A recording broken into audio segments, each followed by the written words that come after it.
जय हिंद दोस्तों, स्वागत है आप सभी का एक बार फिर से हमारे YouTube चैनल दी कॉपी पेन में। तो हम लोगों ने कल अंग्रेज़ों के मैसूर से संबंध के बारे में बात कर ली थी और आप लोगों ने जो 4 आंग्ल मैसूर युद्ध हुए उनके बारे में भी पढ़ लिया था और टीपू सुल्तान के बारे में भी प्राइमरी इन्फॉर्मेशन आपको मिल गई थी।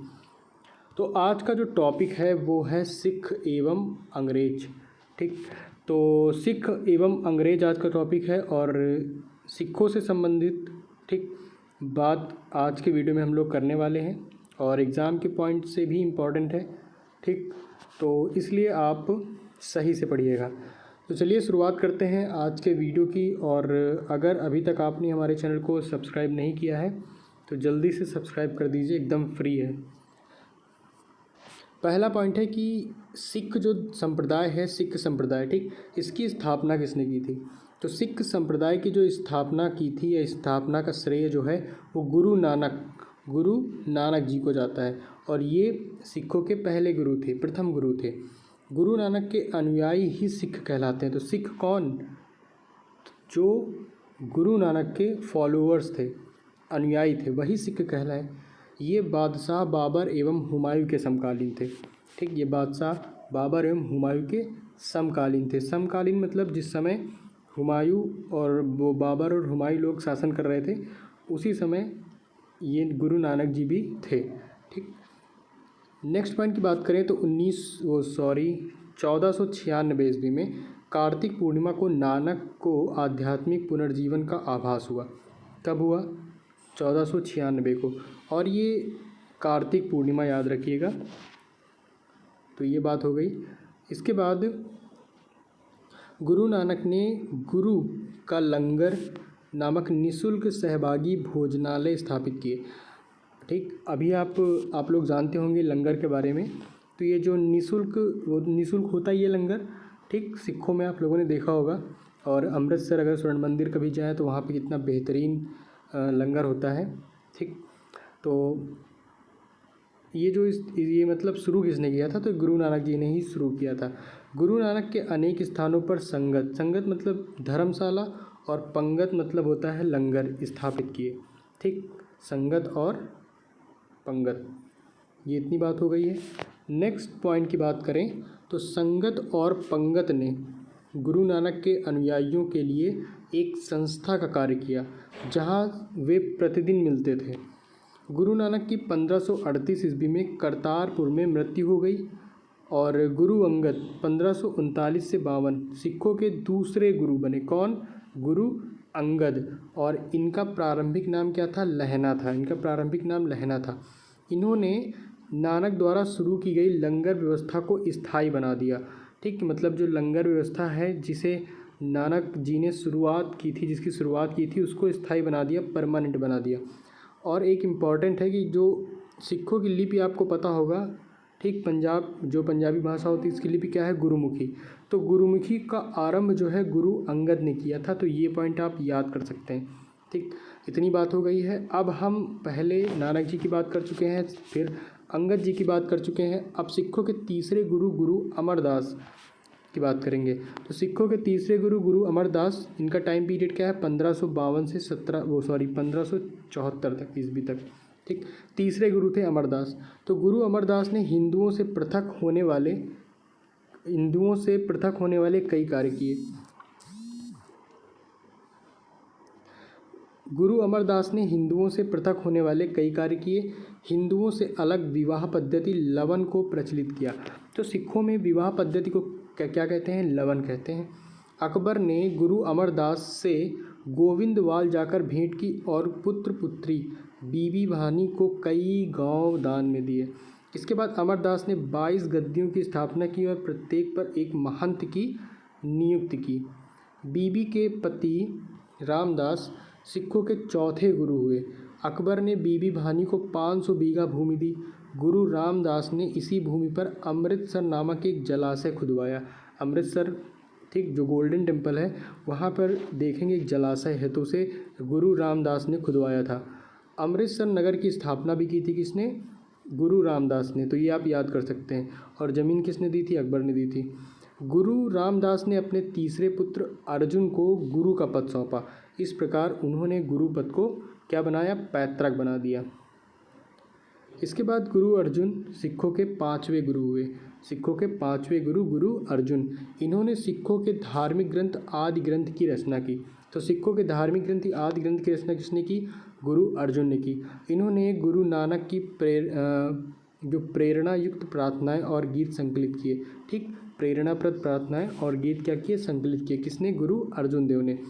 अब यहाँ पे एक पॉइंट लिखा है, इसको याद करिएगा कि गुरु ग्रंथ साहिब यानी आदि ग्रंथ में सिख गुरुओं के साथ साथ कबीर, नामदेव एवं रैदास की रचनाओं को भी सम्मिलित किया गया है। अगले पॉइंट की बात करें तो गुरु अर्जुन देव ने अमृतसर जलाशय के मध्य में हरमंदिर साहब का निर्माण कराया।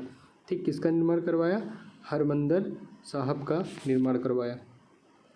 राजकुमार खुसरो की सहायता करने के कारण, ठीक, मुग़ल डायनेस्टी आप पढ़े होंगे तो उसमें राजकुमार खुसरो ने जब जहांगीर के खिलाफ विद्रोह कर दिया था तो अर्जुन देव ने उनकी सहायता की थी। तो जिस कारण जहांगीर ने 1606 ईस्वी में गुरु अर्जुन देव को मरवा दिया था। ठीक, सिखों के छठे गुरु की बात करें तो हरगोविंद साहब हुए। इन्होंने सिखों को सैन्य संगठन का रूप दिया तथा अकाल तख्त या ईश्वर के सिंहासन का निर्माण करवाया। ये 2 तलवार बांधकर गद्दी पर बैठते थे और एवं दरबार में नगाड़ा बजाने की व्यवस्था की। इन्होंने अमृतसर की किलेबंदी की थी। सिखों के 7वें गुरु गुरु हरराय हुए। इन्होंने दारा सिखों को मिलने आने पर आशीर्वाद दिया था।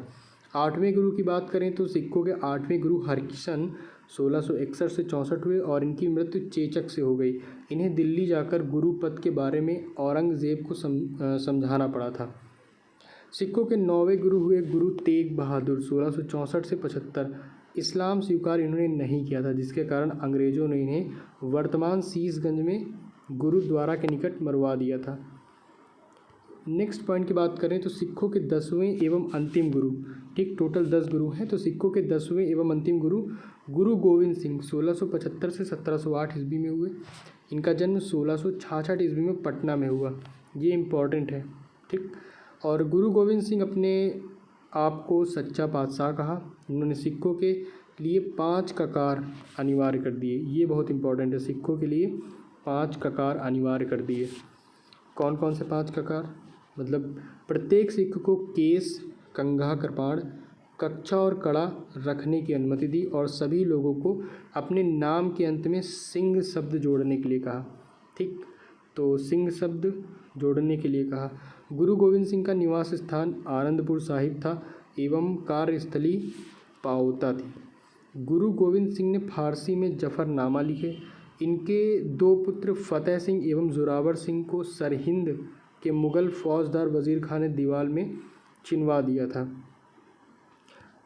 इसके बाद अगले पॉइंट की बात करें तो 1699 ईस्वी में वैसाखी के दिन गुरु गोविंद सिंह ने खालसा पंथ की स्थापना की।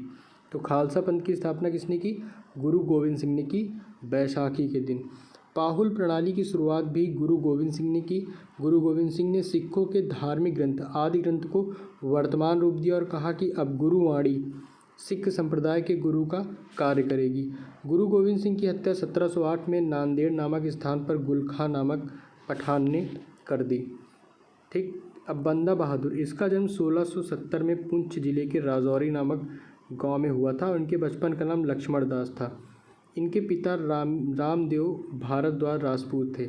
बंदा का उद्देश्य पंजाब में एक सिख राज्य स्थापित करने का था।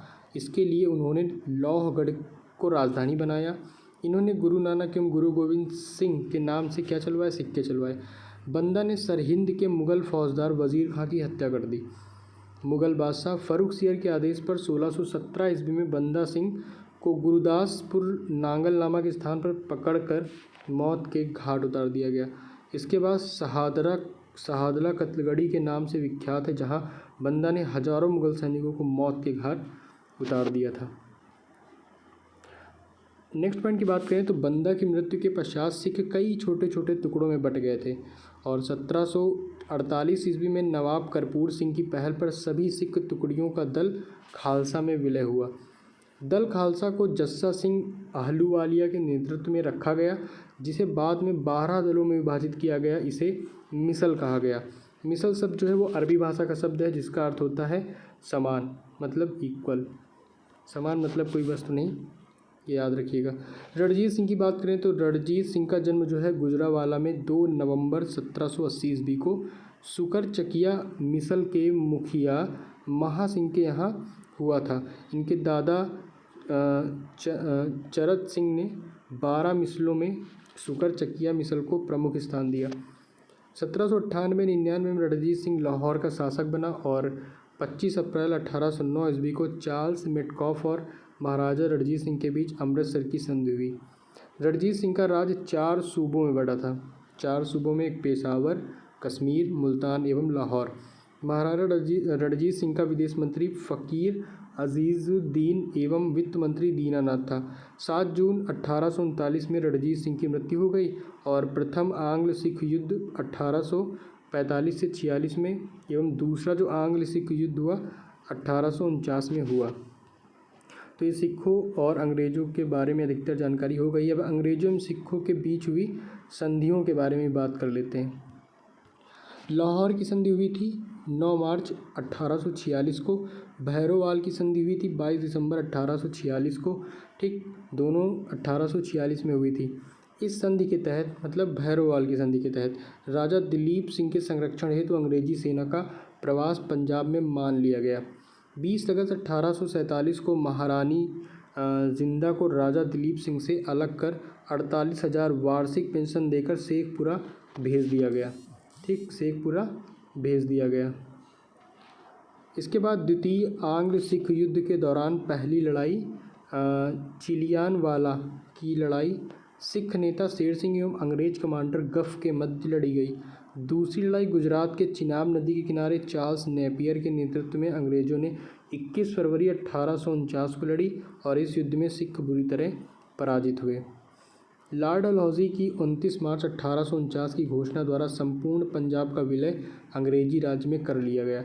महाराजा दिलीप सिंह को 50,000 पाउंड की वार्षिक पेंशन दे दी गई और उसे शिक्षा प्राप्त करने के लिए इंग्लैंड भेज दिया गया। सिख राज्य का प्रसिद्ध हीरा कोहिनूर को महारानी विक्टोरिया को भेज दिया गया। तो इस प्रकार आप लोगों ने जो संधि हुई, युद्ध हुए और जो गुरु हुए सिख धर्म के और स्थापना की है, ठीक, खालसा की, तो वो जितने भी इम्पोर्टेंट पॉइंट्स थे आप लोगों ने देखे और पढ़े। तो आई होप ये वीडियो आपको अच्छा लगा होगा। ठीक, और इनके पॉइंट्स को अच्छे से पढ़ लीजिए, पेपर में हो सकता है 1-2 क्वेश्चन आपको देखने को मिल जाए। ठीक, तो चलिए, वीडियो में अंत तक बने रहने के लिए आपका बहुत बहुत धन्यवाद। मिलेंगे अगले वीडियो में एक नए टॉपिक के साथ। तब तक स्वस्थ रहिए, मस्त रहिए और बेहतरीन से पढ़ते रहिए।